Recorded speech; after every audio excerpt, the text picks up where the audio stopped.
ya yang episode atau season ketiga. Nah, kali ini ada pembicara yang lebih yang sama-sama menarik, bahkan bisa lebih menarik dari pembicara sebelumnya. Yang sebelumnya kan ada ketua dari UKM Jadisia, ada sekretaris UKM Jadisia, terus ketua komisi 1 dan ketua komisi 2.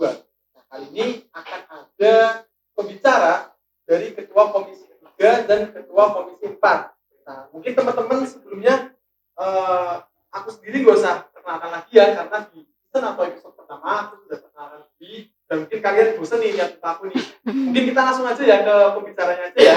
Mungkin dari kakak ketua komisi 3 boleh perkenalkan diri dulu. Oke, halo teman-teman semua. Nama aku Tina Sri Utami, biasa dipanggil Tami. Aku diamanahi oleh teman-teman Fiat Jastia sebagai ketua komisi 3. Dan aku dari Pendidikan Bahasa Inggris Fakultas Bahasa dan Seni angkatan 2018. Jadi sekarang semester 7. Semester 7, anak FBS. Iya, betul. Pasti hits dong. FBS itu udah terkenal banget di UNES. Iya enggak, Kak? Iya. Betul. Enggak hits sih. Belum. FBS-nya hits dong ya. Iya, FBS memang. Mungkin selanjutnya ya, dari pembicara selanjutnya ada dari ketua komisi 4. Monggo Kak untuk perkenalan. Terima kasih Raffi atas waktunya.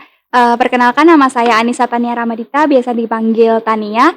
Saya kebetulan diamanahi Azhar sebagai ketua komisi 4, yaitu Komisi Publikasi dan Inventarisasi. Nah, saya dari Fakultas Hukum angkatan 2018, saat ini semester 7. Semester 7 dari Fakultas Hukum ya, Kak? Iya. Oh ya, jadi dari teman-teman nih sebelumnya nih, dari episode atau season 1 ada kekeliruannya, Kak? Iya. Komisi 4 ya? Iya, jadi Komisi 4 itu adalah Komisi Publikasi dan Inventarisasi. Publikasi dan Inventarisasi. Jadi itu ralat ya teman-teman yang tadi ya. Oke Kak, mungkin kita nggak usah berlama-lama lagi ya Kak, karena sebelumnya kita udah kenalan sama kakak-kakak yang lain, sama tadi MC yang satunya lagi. Mungkin kita langsung mengarah aja ke pertanyaan nih yang udah dibuat. Nah, untuk komisi 3 dulu aja ya mungkin ya Kak. Boleh. Kami ya. Kalau dari Kak Tami sendiri tuh, apakah selama menjabat sebagai ketua komisi 3, Kak Tami itu kayak memerlukan pikiran atau memerlukan kayak tenaga yang ekstra untuk menangani di komisi 3 itu sendiri? Oke, makasih. Jadi kalau misalnya untuk tenaga, pikiran, usaha tuh jelas ya, pasti ya kalau misalnya jadi ketua. Secara ketua itu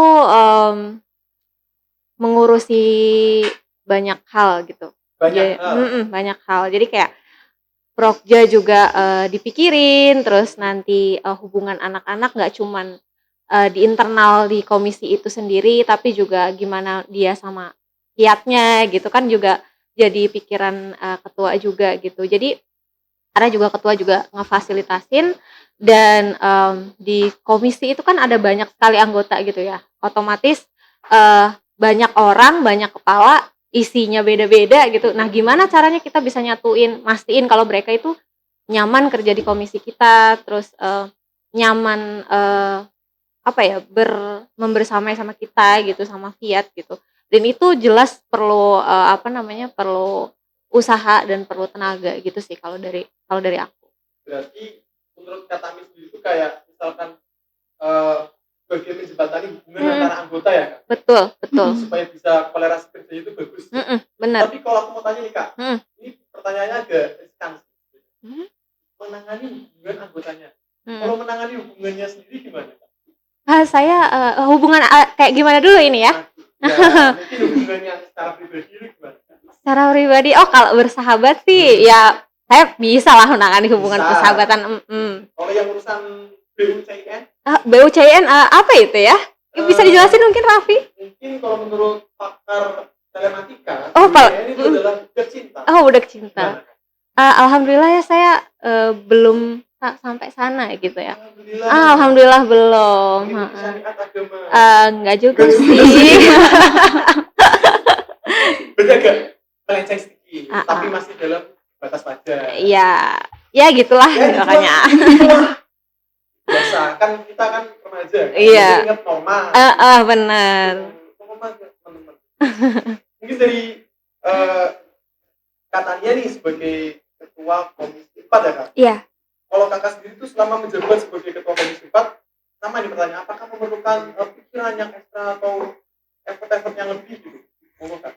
Tentunya kalau dari komisi sendiri itu pasti ada ya, kita sendiri kan juga sebagai ketua komisi pasti, mikirin nih gimana biar anak-anak itu nyaman sama kita kayak diomongin sama Tami tadi gitu kan. Dari Komisi 4 sendiri ada 30 anggota dan itu beda-beda semua karakteristiknya masing-masing anak itu beda-beda semua. Iya, kemudian bagaimana caranya kita bisa menyatuin pikiran-pikiran mereka untuk menjadi satu tujuan, yaitu gimana caranya kita bisa mem-branding Fiat dengan komisi kita sendiri gitu kan. Kebetulan komisi kita kan juga publikasi. Jadi gimana caranya kita bersemangat untuk kreatif dan memikirkan hal-hal lain misalkan yang dari komisinya Tami mengadakan event apa, gimana caranya kita ngemas event itu biar bisa dikonsumsi publik itu jadi lebih enak gitu kan. Nah, mungkin itu sih kebanyakan yang di Fiat. Berarti mengemas untuk branding UMC aja. Iya. Ini pengalaman pribadi nih teman-teman nih. Aku di komisi juga. Kebetulan aku yang mana untuk megang minister, aku dibantu juga sama Kak Tania ya. Iya. Komisi 4 untuk share pamflet, teaser dan lain-lain. Jadi buat teman-teman nih, ketika bergabung dengan Fiat, entah kalian komisi 1, 2, 3, 4. Nah, setiap komisi itu memiliki tugas masing-masing ya Kak. Betul. Jadi ketika kalian ada kegiatan yang mana kegiatan itu bidang yang memerlukan bantuan dari komisi lain, kalian ini diajarkan di organisasi itu untuk bekerjasama, untuk saling komunikasi ya? Betul, betul. Kita saling collab gitu sih. Dari Komisi 4 sendiri juga nggak melulu program kerja sendiri, tapi kita juga ada program kerja bareng Komisi 1, Komisi 2, Komisi 3. Malah setiap program kerja mereka tuh selalu ada kita untuk bagian pubdoknya gitu, Kak.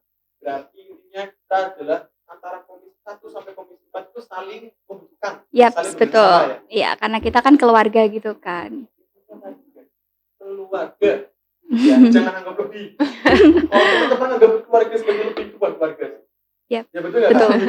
Nah, untuk sekiranya pertanyaan selanjutnya nih, ketika kakak-kakak nih dari ketua komisi 3, komisi 4 menjalani apa ya kayak tugas jabatan, apakah ada tantangan-tantangan yang membuat kakak-kakak semua ini menjadi terpacu adrenalinnya? Monggo dari Kak. Kalau dari aku tantangannya sih yang paling utama ini sekarang karena kita pandemi ya.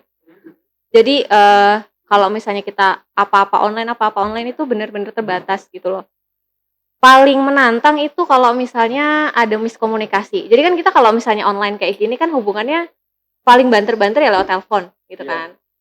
Call lewat WhatsApp gitu-gitu. Tapi itu juga masih ada miskomunikasi gitu. Kadang kan apa yang kita sampaikan kalau misalnya lewat perantara kayak HP, WhatsApp dan lain-lain kayak gitu kan kadang suka kurang apa ya, kurang bisa dipahami juga sama lawan bicara kayak gitu kan. Nah, itu tantangannya yang paling besar sih kalau misalnya kalau aku bilang. Soalnya dulu aku sempat lihatnya offline itu yang sering ketemu aja tuh kadang kita miskomnya tuh sering banget gitu. Sering terjadi apalagi kalau misalnya kita online kayak gini dan beberapa kali juga di prokja-prokjanya teman-teman di Komisi 3 juga kadang akunya mereka nyampeinnya apa gitu, aku nangkepnya apa, ntar miskom kayak gitu kan. Itu sih tantangan paling beratnya kalau kata aku. Jadi tantangan paling berat saat ini yang dihadapi UKM khususnya bahkan organisasi adalah itu miskomunikasi karena online. Itu menghambat banget sih. Memang aku juga ngerasain. Jadi teman-teman mungkin juga apa ya? Teman-teman juga bisa kedepannya ketika bergabung ke UKM khususnya bisa mengatasi lah miskomunikasi yang terjadi ketika kita berkomunikasi secara online. Mungkin untuk Kak Tania sebagai Ketua Komisi 4, tantangan apa nih yang dirasain selama menjabat sebagai Ketua Komisi 4 saat ini? Monggo Kak. Untuk tantangan sendiri kurang lebih sama kayak Tami ya, karena sekarang lagi online kayak gini, jadi susah juga untuk berkomunikasi apalagi dari Komisi 4 kan secara tidak langsung kita harus bisa menguasai skill-skill mengedit gitu kan. Jadi gimana caranya kita melatih anak-anak kalau kondisinya masih seperti ini gitu kan. Nah, untuk mengatasi tantangan-tantangan tersebut dari kami Komisi 4 juga memberikan inovasi-inovasi lain yaitu mengenai sekolah media gitu kan secara online yang kita lakukan gitu dan alhamdulillah tantangan-tantangan itu sedikit teratasi lah Mas Raffi gitu. Tantangan-tantangan itu perlahan-lahan menjadi teratasi gitu ya? Iya. Menarik. Jadi ketika pandemi ini kita mengalami situasi yang tidak bisa tatap muka langsung, kita harus pinter-pinter ya Kak. Iya. Untuk supaya tidak ada terjadinya miskomunikasi antar anggota ya. Iya, betul. Sering terjadi miskomunikasi sangat sulit. Menurut aku pribadi, Iya. apalagi ya kemarin mungkin tak kanannya udah. Iya. Nah, Kak, untuk pertanyaan selanjutnya nih untuk Kak Tami, Kak Tania nih. Kalau dari Komisi 3 dulu ya, Iya. Komisi 3 itu sebenarnya bergerak di bidang apa dan apa aja sih, Kak, program? Oke. Kalau Komisi 3 itu adalah komisi penelitian dan kemitraan. Jadi di Komisi 3 itu kita yang pasti kita ada penelitian juga.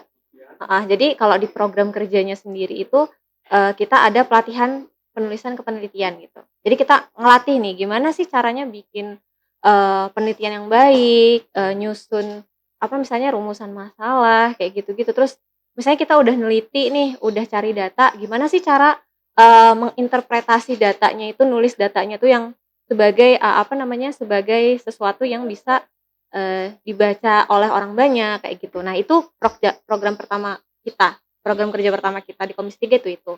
Kemudian yang kedua di bidang kemitraannya sendiri itu kita ada kerjasama sama Yayasan Emas Indonesia. Terus di situ kita bantuin mereka untuk mengajar gitu. Jadi kita ngajar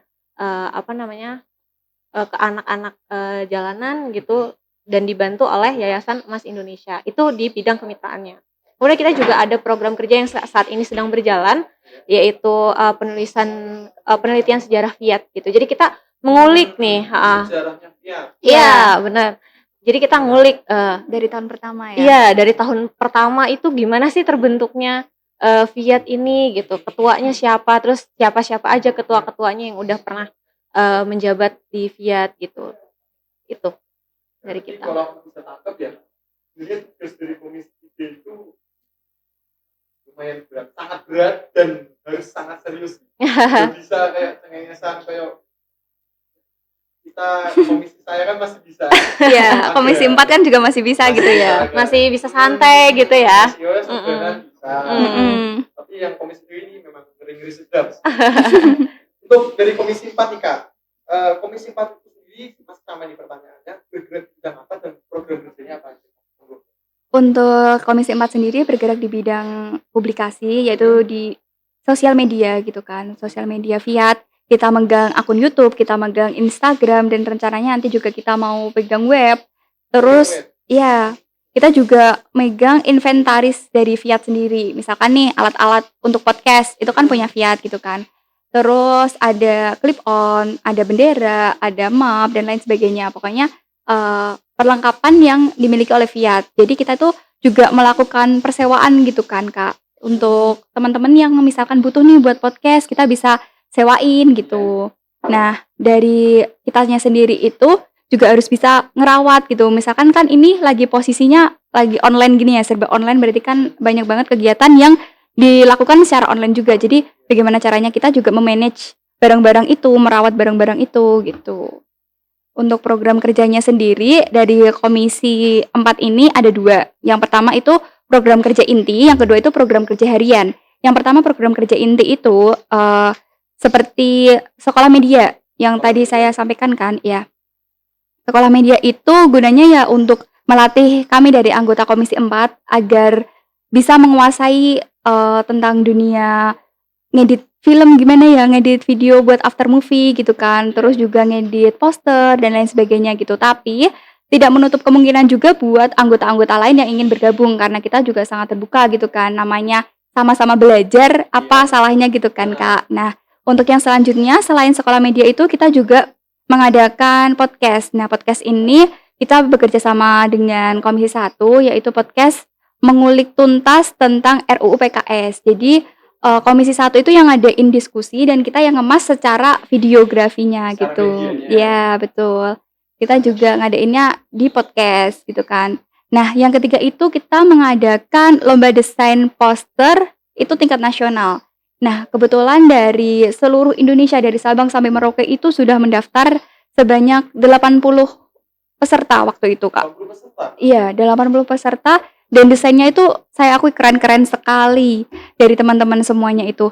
Nah, dari kita sendiri panitia dari Komisi 4 tuh juga bingung gitu kan. Ini siapa iya, yang menang? ini bagus-bagus semua gitu kan. Nah, alhamdulillah juga itu desainnya berjalan dengan lancar gitu kan. Padahal kita sebelumnya kayak, aduh gimana nih, posisi kan lagi online ya Kak, jadi Iya, kayak susah gitu Susah kan. Dan alhamdulillah juga terlaksana dengan baik gitu. Dan yang keempat itu ada podcast ini. Yang ini sekarang kita lakuin Iya. ya teman-teman nih. Podcast ini tuh juga termasuk salah satu program kerja dari UKM Fiat gitu kan. Nah, harapannya juga dari teman-teman CAB itu bisa mengetahui dari masing-masing komisi dari Fiat secara umumnya itu seperti apa. Jadi ada gambaran, wah ternyata Fiat seru juga gitu kan Kak. Nah, harapannya itu sebenarnya dari podcast ini. Nah, yang terakhir nanti kita ada Fiat Rewind.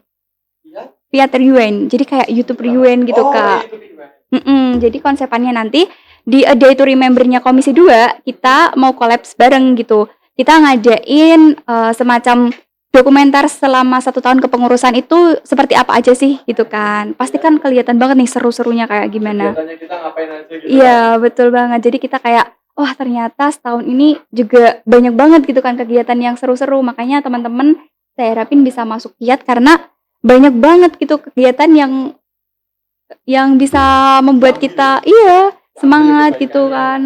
Tuh teman-teman. Jadi di Fiat tuh gak melulu soal kita serius, soal kita harus kuliah nih menekuni kuliah gimana, materi kuliah gimana, enggak. Kita di sini selain kita menekuni perkuliahan masing-masing ya dari mahasiswa itu sendiri, kita juga mengedukasi, mengontrol semuanya di lingkungan masyarakat. Nah, ini untuk pertanyaan terakhir nih Kak. Iya. Benefit apa sih yang didapat benefit apa yang didapat ketika kita masuk ke Komisi 3 atau Komisi 4? Monggo dari Komisi 3.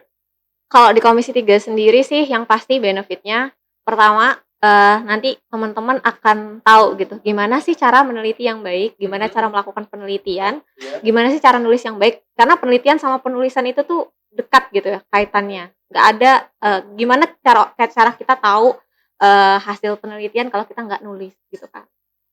Ya kan? Betul. Nah, kemudian yang kedua gimana sih caranya kita bisa membangun hubungan yang baik dengan siapa coba? Orang ketiga gitu ya. Dengan mitra gitu ya. Iya. Kalau kemitraan boleh lah. Iya, maksudnya dengan mitra gitu ya. Misalnya kayak contoh-contohnya kayak tadi yang misalnya kita sama Yayasan Emas gitu kan ngadain program ngajar bareng gitu. Kemudian kalau di program kerja yang dulu-dulu tuh kita pernah ada sama KPU ya? Iya, sama KPU jadi pengawas kalau nggak salah ya Kak Tania. Iya, pengawas sama kita juga disuruh buat survei gitu kan tentang pemilu apa sih dulu Kak? Ini apa namanya persepsi anak muda, anak-anak kuliahan tuh terhadap pemilu gitu. Kita juga pernah, terus kemudian ke sekolah juga pernah kita ngadain sosialisasi kayak ngajarin anak-anak tentang kalau nggak salah waktu itu bijak dalam bermedia sosial. Iya, bijak dalam bermedia sosial gitu. Bijak dalam bermedia sosial itu memang kalau misalkan kita ya Kak, kita orang dewasa aja kadang-kadang agak sembarangan pakai media sosial.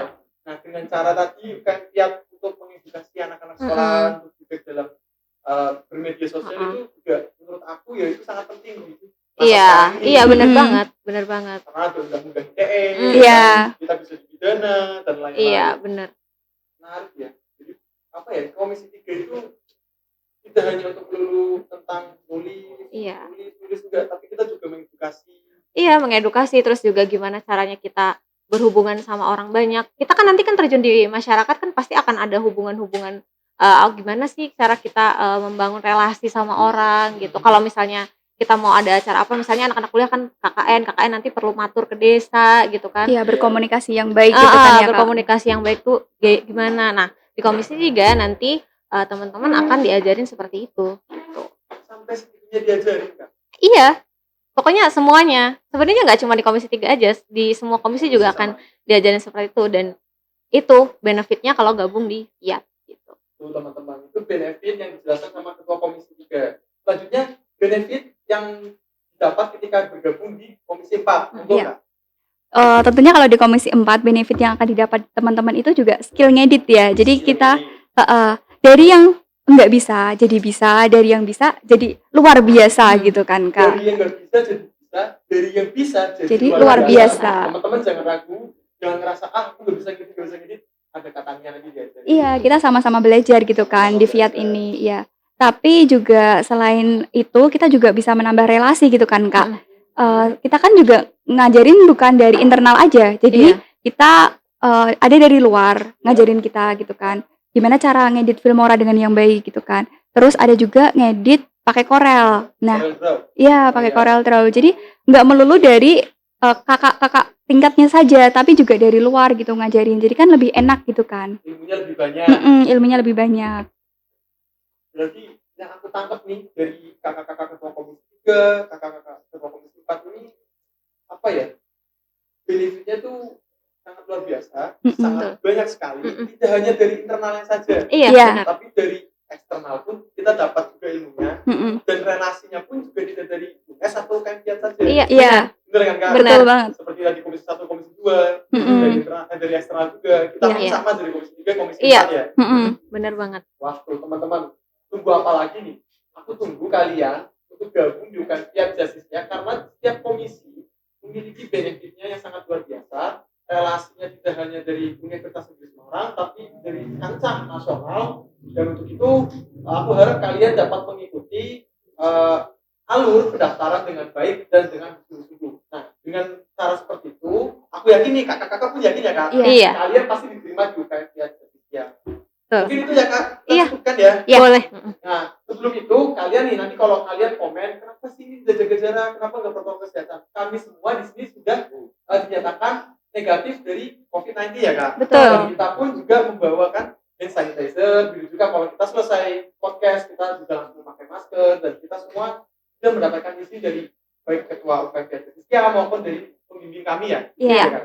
Mungkin itu podcast yang diadakan pada UKM Justice ini mungkin kurang lebihnya dari kita semua, dari kakak-kakak sebelumnya ada kesalahan, ada kurang, mohon maaf. Nah, untuk itu kami ucapkan selamat tinggal, dadah. Dadah.